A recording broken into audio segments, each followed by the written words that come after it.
بسم اللہ الرحمن الرحیم۔ السلام علیکم۔ حضرت علی کرم اللہ وجہہ کے بارے میں منقول ہے کہ ان کے پاس ایک مکاتب آیا اور کہنے لگا کہ میں اپنا بدل کتابت ادا کرنے پر قادر نہیں ہوں، یعنی مال کتابت ادا کرنے کا وقت آ گیا ہے مگر میرے پاس مال نہیں ہے، اس لیے آپ مال و دعا سے میری مدد کیجیے۔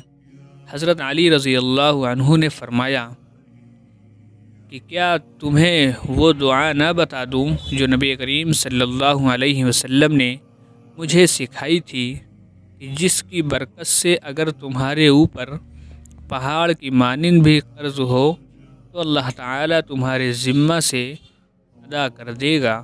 تو سنو، وہ دعا یہ ہے، تم اس کو پڑھ لیا کرو۔ دعا: اللہم اکفنی بحلالک عن حرامک واغننی بفضلک عمن سواک۔